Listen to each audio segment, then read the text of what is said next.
Hero. சின்ன குழந்தையா நம்ம வந்து பார்த்து என்ஜாய் பண்ணோம். தம்பி வந்து வளர்ந்து இப்போ ஒரு ஹீரோவா வந்து முதன்மையான கதாபாத்திரத்துல வந்து முன்னெடுத்து பண்ணியிருக்காரு. தொடர்ந்து பல படங்கள்ல ஹீரோவா வலம் வரணும்.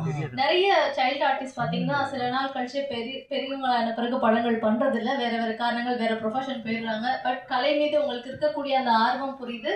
நீங்க கலையை விடல, ஸோ கலையும் உங்களை விடாது அப்படின்ட்டு உங்களை வாழ்த்துறோம். விக்னேஷ் அவர்களை, கதாநாயகன் விக்னேஷ் அவர்களை பேசுமாறு அன்புடன் அழைக்கிறோம்.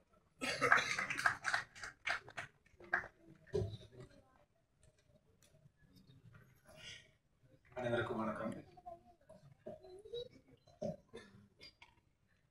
நிறையலாம் பேச விரும்பல.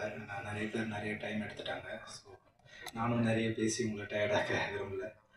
ஷார்ட்டாக முடிச்சுக்கிறேன். First of all thank you so much media. எங்கள் படத்தை சப்போர்ட் பண்ணுறதுக்காக இவ்வளோ நேரம் பொறுமையாக வெயிட் பண்ணி எங்களை கவர் பண்ணிகிட்ருக்கீங்க. So thank you so much. And எங்கேருந்து ஆரம்பிக்கிறதுன்னு தெரியல. சாரி, ஓகே, சென்ட்ரல்லேருந்து ஆரம்பிக்கிறேன். நான் பிறந்ததுலேருந்து சென்னை தான். ஸோ எனக்கு சென்ட்ரல் ரொம்ப முக்கியம். இந்த படமும் அப்படி தான் ரொம்ப முக்கியமான ஒரு படம். பாரதி பிரதர் ஒரு 4 வருஷத்துக்கு முன்னாடி தான் இந்த கதையை என்கிட்ட சொன்னார். ஸோ அதுக்கப்புறம் நடுவில் ஒரு 2 வருஷம் காணாமல் போயிட்டார். சொல்லிவிட்டு எங்கே போனார்னு தெரில. மறுபடியும் ஃபோன் பண்ணி நான் உங்ககிட்ட ஒரு நாள் கதை சொன்ன ஞாபகம் இருக்கா அப்படின்னு கேட்டார். நீங்கள் யார் பிரதர் அப்படின்னு நான் கேட்டேன். நான் ஒன்று பொய்யெல்லாம் சொல்ல விரும்பலை, ஏன்னா எனக்கு பிடிக்காது. அதனால் யார் பிரதர் அப்படின்னு கேட்டேன். நான் தான் பாரதி. ஒரு 4 வருஷத்துக்கு முன்னாடி உங்ககிட்ட கதை சொன்னேன். என்ன கதை சொன்னீங்கன்னு கேட்டேன். அப்போ இந்த சென்ட்ரல் அப்படின்ட்டு ஒரு லைன் தான் சொன்னார். ஸோ எனக்கு உடனே ஞாபகம் வந்துருச்சு. ஸோ அந்தளவுக்கு எனக்கு இந்த கதை பிடிச்சிருந்தது. ஸோ படத்தில் ஒர்க் பண்ணும்போது நிறைய கஷ்டம் கொடுத்தாங்க. அதெல்லாம் சொன்னால் என்ன நினைப்பாங்கன்னு தெரியல. சொல்ல மாட்டேன் சார், ப்ரொடியூசர் சார், அதெல்லாம் சொல்ல மாட்டேன். ப்ரொடியூசர் பற்றி சொல்லிடுறேன். அவர் இப்போ தான் அதிகமாக பேசியிருக்காரு.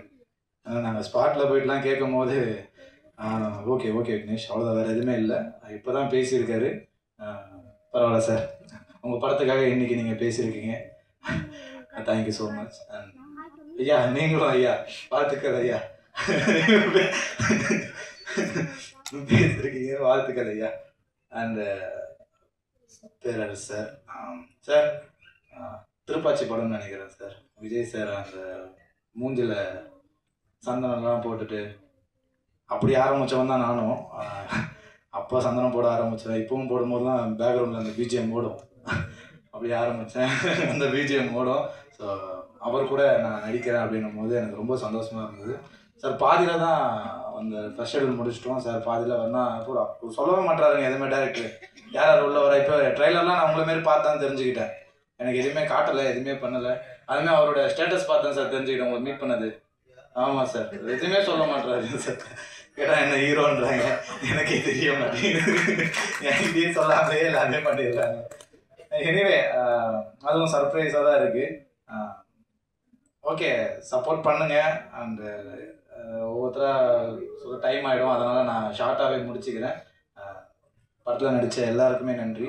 படத்துக்கு சப்போர்ட் பண்ண போகிற எல்லாருக்குமே நன்றி. அண்ட் இன்னும் சப்போர்ட் கொடுங்க. மனநிறைவு. தேங்க்யூ.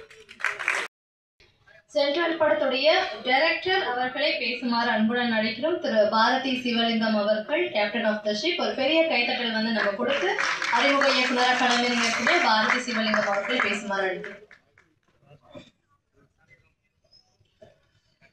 இங்கே வருகை தந்துள்ள பத்திரிகையாளர்களுக்கு நன்றி. மேடையில் அமர்ந்துள்ள திரை ஜாம்பவான்கள் அனைவருக்கும் நன்றி. பத்திரிகையாளர்கள் இவ்வளோ நேரம் பொறுமையாக காத்துட்டு இருக்கிறது தெரியுது. நானும் ஒரு மீடியாக்காரர் தான். எனக்கு எப்போ போயிட்டு கார்டை எடிட்டர் டேபிளில் வைப்போம்னு சொல்லிட்டு காத்துட்டு இருக்கிறது எனக்கு தெரியுது. நானும் சேனல் தான் ஒர்க் பண்ணிகிட்டு இருக்கேன். ஸோ அங்கேருந்து தான் இங்கே வந்திருக்கேன். அதனால் அவங்களோட வழி எனக்கு நல்லா தெரியுது. ஸோ எங்களுக்காக வெயிட் பண்ணுங்கள். மீடியாலேருந்து ஒருத்தன் படம் பண்ண வந்திருக்கு, எனக்காக கொஞ்சம் வெயிட் பண்ணுங்கள். நேற்று நைட்டு கூட ஒரு மீடியா சார்ந்த நபர் வேறு ஒரு சேனலில் ஒர்க் பண்ணுறாரு. நானும் இப்போ ஒர்க் பண்ணிட்டு தான் இருக்கேன், ரிசைன் பண்ணல. அவர் சொல்கிறாரு, இப்போ நீங்கள் படம் பண்ணிட்டு போது எங்களுக்கும் ஒரு கான்ஃபிடென்ட் வந்துருச்சு, சீக்கிரம் நாங்களும் ஒரு படம் பண்ணுவோம்னு சொல்லிட்டு அவருக்கு ஒரு பெரிய கான்ஃபிடென்ட் வந்துருக்கு. அவரும் ஒரு பத்திரிக்கையாளர் தான், ஒரு சேனலில் ஒர்க் பண்ணிட்டு இருக்காரு. ஃபஸ்ட்டு சென்ட்ரல், நான் வேற ஒரு கதையை தூக்கிட்டு அலைஞ்சிட்டு இருந்தேன், ஆப்ரகாம் லிங்கன்னு சொல்லிட்டு. அட்டகத்தி தினேஷுக்கு ஓகே பண்ணி வச்சுட்டு ஏறாத ப்ரொடக்ஷன் கம்பெனியில் எல்லா கம்பெனியும் ஏறி இறங்கியாச்சு. அவருக்கு என்ன பிஸ்னஸ் இருக்குது, இவருக்கு என்ன பிஸ்னஸ் இருக்குது, நிறைய போயிட்டு இருந்துச்சு. ஒரு விரக்தியில் உட்காந்துட்டு இருக்கும்போது திடீர்னு சென்ட்ரல் கதையை வந்து நம்ம ப்ரொடியூசர் தமிழ் சிவலிங்கம் ஐயாட்ட சொன்னேன். சரிங்க இதை நம்ம பண்ணலாம் அப்படின்னு சொல்லிட்டு குமரகுரு சார்ட்ட அறிமுகப்படுத்தினார். அவங்களுக்கு அதை சொன்னால் கிட்டத்தட்ட ஒரு 6 மாதம் கதை எழுதி கரெக்ஷன் சொல்லி அவங்களோட கரெக்ஷன் சொன்னாங்க. ஒரு வழியாக கதையை முடிச்சு ஆஃபீஸ் போட்டு கொடுத்து நல்லபடியாக ஆரம்பித்து வச்சாங்க. நல்லபடியாக போணுச்சு. ஹீரோவுக்கு நிறைய ஆடிஷன் பண்ண வேறு ஆப்ஷன் போணுச்சு. கடைசியில் காக்காமோட விக்னேஷ் வந்து அதில் உட்காந்தாரு. ரொம்ப ஒரு படத்தில் வந்து ரொம்ப அழகாக பண்ணியிருக்காரு. எளிமையான ஒரு மனிதர். எங்கள் படத்துக்கு ரொம்ப சப்போர்ட் பண்ணியிருக்காரு. நடிப்பை பற்றி சொல்லணும்னா ஒரு காக்கா மூட்டையிலே வந்து மணிகண்டன் சார் வந்து நல்லா வேலை வாங்கியிருப்பார்.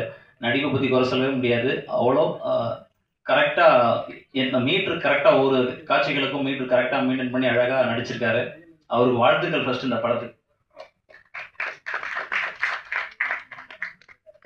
நெக்ஸ்ட் போகிறதுக்கு முன்னாடி எனக்கு சோறு போட்டு காப்பாற்றி இவ்வளோ தூரம் என்னை வாழ வச்ச ராஜ் தொலைக்காட்சி நிர்வாகத்துக்கும் ராஜ் டிவிக்கும் என்னுடைய மிகப்பெரிய நன்றி. ராஜ் டிவி ரவி சாருக்கு மிகப்பெரிய நன்றி. நான் இங்கே நின்றுட்டு இருக்கேன், சோறு திங்கிறேன், வீட்டில் நல்லா இருக்கேன்னா ராஜ் டிவி தான் காரணம். ஏன்னா விரக்தியில் கதை சொல்ல நிற்கும் போது என்னை கூப்பிட்டு வேலை கொடுத்து ப்ரோக்ராம் டைரக்டர் ஆக்கி நல்ல சம்பளம் கொடுத்து என்னை காப்பாற்றின ராஜ் டிவிக்கு முக்கிய நன்றி. ஒரு நன்றியோட தான் இதை சொல்கிறேன். நெக்ஸ்ட் வந்து ப்ரொடியூசர்ஸ் குமரகுரு சார், தமிழ் சிவலிங்கம் ஐயா, விஆர்பிஎன் தேவராஜ் அவர்கள் 3 பேரும் இந்த கதைக்கு சப்போர்ட் பண்ணது கொஞ்சம் நெஞ்சம் இல்லை. அவ்வளோ கஷ்டப்பட்டு நெருக்கடிகள் கடந்து ஒவ்வொரு டேவும் ஷூட் போகிறதுக்குலாம் அவங்க கையில் காசே இருக்காது. எப்படியும் ரெடியாக அன்றைக்கி ஒரு நாள் ஷூட்டை முடிக்கிறதுக்குள்ளே எங்கள் உயிரே போயிடும். அவ்வளோ கஷ்டப்படுவாங்க. அதை பார்த்து நானும் எனக்கு கஷ்டமாக இருக்கும், என்னடா இவ்வளோ கஷ்டப்படுறாங்களே அப்படின்னு சொல்லி பார்த்துட்டே இருப்போம். அதெல்லாம் கடந்து நாங்கள் கேட்குறதெல்லாம் கொடுத்து படத்தை முடிகிறதுக்கு ரொம்ப உறுதுணையாக இருந்தாங்க. சரி, ஃபஸ்ட்டு ஷெடியூல் முடிச்சிட்டோம் படத்தை. செகண்ட் ஷெடியூல் போகும்போது சிட்டி அதில் ஒவ்வொரு கேரக்டராக சூஸ் பண்ணிகிட்டு இருக்கோம். அப்புறம் தான் பேரரசு சார் இந்த கேரக்டருக்குள்ளே அவர் வந்ததெல்லாம் பெரிய சந்தோஷமான ஒரு விஷயம். அவர் உள்ளே வந்தது நிறைய ஆப்ஷன் யோசிச்சுட்டே இருந்தோம். திடீர்னு ஒரு குணா அண்ணன் வந்து ஒரு ஆப்ஷன் சொன்னார், பேரரசு சார் போட்டால் சூப்பராக இருக்கும், டிஃப்ரெண்ட்டாக இருக்கும் அப்படின்னு சொல்லி. சரி ஓகே யோசிச்சிட்டோம். ஓகே, மிகப்பெரிய ஒரு ஜாம்பவான் இயக்குனர் அவரெல்லாம் போய் அவர் பக்கத்தில் நம்ம ஒர்க் பண்ண முடியுமா அப்படின்னு சொல்லி யோசிச்சுட்டு இருந்தோம்.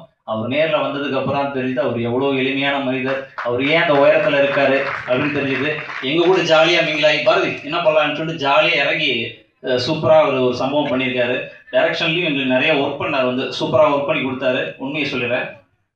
அப்புறம் வந்து KS ரவிக்குமார் சாருக்கு, மரியாதைக்குரிய திரு இயக்குனர் KS ரவிக்குமார் சார் வந்து எங்களுக்கு வாழ்த்தி சென்ற அவருக்கு மிகப்பெரிய ஒரு நன்றியை தெரிவிச்சுக்கிறேன். 2 வந்து சோனி வந்து இங்கே வந்து வரல, அதனால் ஏதோ ஒர்க்கில் மாட்டிக்கிறதுனால வர முடியல. 2 வந்து அடுத்து வந்து எடிட்டர் படத்தை நல்லபடியாக டைமுக்கு எடிட் பண்ணி கொடுத்தாரு. கேமராமேன் ரொம்ப ஹம்பிளாக தினைக்கும் கேட்ட மாதிரி ஷார்ட்ஸ் தினைக்கும் பொறுமையாக நின்று எடுத்து கொடுத்தாரு, அவருக்கு நன்றி. ஒவ்வொரு கேரக்டரும் சூஸ் பண்ணும்போது ரொம்ப பார்த்து சூஸ் பண்ணோம். இந்த ஹீரோ கதாபாத்திரத்துக்கு அப்பா கேரக்டர் நாங்கள் நிறைய நோன் பேஸாக தேடிட்டு இருந்தோம்.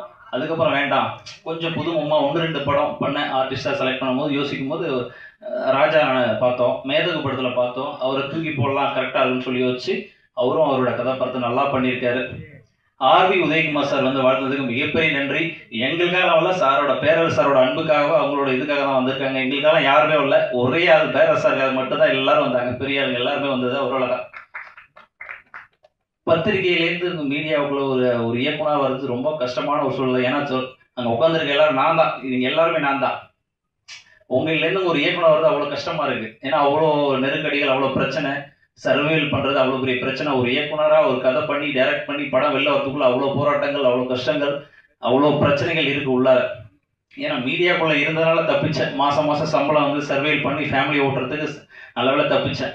ஒரே ஒரு அசிஸ்டன்ட் டைரக்டராக ஒர்க் பண்ணியிருந்தேன்னா சர்வேல் பண்ண முடியாது. வீட்டில் அம்மா அசிங்கப்படுத்துவாங்க, சம்பாரிச்சு மாதம் காசு அப்படின்னா ஊரில் நிறைய பேர் கேள்வி கேட்பாங்க. இன்னொன்று எங்கள் பேரண்ட்ஸ் ரொம்ப சப்போர்ட் பண்ணாங்க. பக்கத்தில் இருக்கவங்களாம் எல்லாம் சொல்லும்போது நல்லா படிச்சிருக்கான், 2 டிகிரி முடிச்சிருக்கான், ஸ்கூலில் டீச்சராக போகலாம், எதுக்கு இந்த தொழிலில் தேவையில்லாமல் தேர்ந்தெடுத்து போய் மாட்டிக்கிட்டான் அப்படிலாம் சொல்லிட்டு இருந்தாங்க. அதனால் சேஃபாக போய் இருக்கணும்னு சொல்லிட்டு ஒரு சேனலில் போய் ஜாயின் பண்ணேன். கிட்டத்தட்ட ஒரு 6-7 சேனலில் ஒர்க் பண்ணிட்டு கடைசியாக ராஜ் டிவி தான் என்னை காப்பாற்றுனுச்சு. வாழ்க்கையவே மாற்றினது ராஜ் டிவி தான் என்னை மாற்றினுச்சு. அதுக்கப்புறம் திடீர்னு வந்த வாய்ப்பு தான் அந்த படம். இந்த படம் பண்ணதுக்கு அப்புறம் தான் எனக்கு ஒரு திருப்தி. அப்போ ஒரு படம் பண்ணிக்கணும்னு ஒரு திருப்தி. இந்த திருப்திக்கு காரணம் 3 ப்ரொடியூசர்ஸ் தான். ஒன்று குமரகுரு சார், தமிழ் சிவலிங்கம் சார், விஆர்பிஎன் தேவராஜ் சார், 3 பேருக்கும் என்னோட நெஞ்சார்ந்த நன்றிகள். இதில் நடித்த தர்ஷன், ஆனந்த், கயல் எல்லாத்துக்கும் என்னோட மிகப்பெரிய நன்றி. பேர் வந்து சுபாஷ் சாருக்கு ரொம்ப நன்றி. கூக்கா பாவலன் சாருக்கு ரொம்ப நன்றி. ஏன்னா ஃபர்ஸ்ட் லுக்கை எழுச்சி தமிழை ரிலீஸ் பண்ணுறதுக்கு அவர் தான் ஹெல்ப் பண்ணார். அவர் நடிக்கவே வேணாம்னு சொல்லிட்டு வெக்கப்பட்டு இருந்தார். தூக்கி நடிக்க வச்சோம், உள்ள நடிங்க அப்படின்னு சொல்லிட்டு ஒரு 7 நாள் அவர் தூக்கி உள்ள நடிக்க வச்சோம். அவரோட பார்ட் நல்லா பண்ணியிருக்காரு. இவ்வளோ நேரம் வெயிட் பண்ண அவங்க எல்லாருக்கும் நன்றி. நிறைய பேசலாம் யோசிச்சு வச்சுருந்தா எல்லாத்தையும் பேசி காலி பண்ணிட்டீங்க. பேரரசு சார் என்ன சொல்கிறது எனக்கே தெரியல. அவ்வளோ எளிமையான மனிதர்கள் எங்கள் கூட வந்து அவர் என்னதெல்லாம் நான் நினச்சி கூட பார்க்கல. அப்படின்னா வெளியில் சொல்லியிருக்காங்க ரொம்ப ஸ்ட்ரிக்டான டேரக்டர் வேறு மாதிரி இருப்பார் அப்படிலாம் சொன்னாங்க. நான் கேட்டேன், நிறைய வெளியில் விசாரித்தேன். சொன்னாங்க நான் வந்ததுக்கப்புறம் தெரியுது அவர் மாதிரி ஒரு ஆள் இல்லை, எளிமையான மனிதரே இல்லை. நேற்று ஒரு தடவை பேசிகிட்டு இருக்கும்போது மெடிக்கல் ஷாப்பில் கடைக்கு போகிறேன். அவர் பேரரசு சார் பற்றி பேசிகிட்டு இருக்கேன். அங்கே மெடிக்கல் ஷாப்பில் டிவியில் திருப்பாச்சி படம் ஓடுது நேற்று சன் டிவியில்.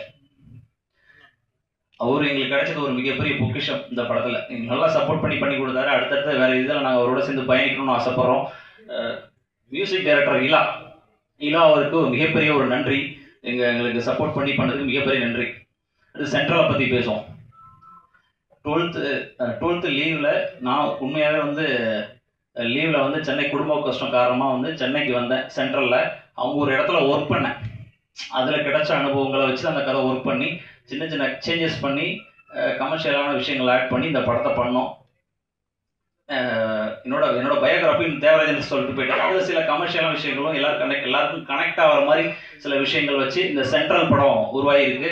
கண்டிப்பாக அவங்க எல்லாருக்கும் பிடிக்கணும்னு சொல்லிட்டு நம்புகிறோம். இந்த சென்ட்ரல் படத்தை நீங்கள் சப்போர்ட் பண்ணுங்கள். பெரிய பெரிய படத்துக்கு மட்டும் சப்போர்ட் பண்ணாதீங்க. இந்த மாதிரி எங்களை மாதிரி எளிமையான மனிதர்களுக்கும் சப்போர்ட் பண்ணாதான் அடுத்தடுத்து என்ன மாதிரி அங்கே உட்காந்துருக்க ஒருத்தரும் தூக்கிற அந்த ஃபீல்டுக்குள்ளே ஒரு இயக்குனராக வர முடியும். நீங்கள் தான் எங்களுக்கு சப்போர்ட் பண்ணணும். யாராவது பேரை மறந்து தான் மன்னிச்சிருங்க. தாஜூர் சாருக்கு ஒரு பெரிய நன்றி. எங்களுக்காக வந்து இவ்வளோ நேரம் அதை ஒதுக்கி ஒர்க் பண்ணீங்க, பேசுனீங்க, 2 வார்த்தை பேசுனீங்க. ரொம்ப நன்றி சார். நிறைய பேசணும், ஒரு 1 ஹவராவது பேசணும்னு நினச்சேன், முடியல. எல்லாருக்கும் நன்றி. தலைவணங்கி உங்கள் எல்லாருக்கும் நன்றி சொல்கிறேன். நன்றி, வணக்கம். Thank you very much.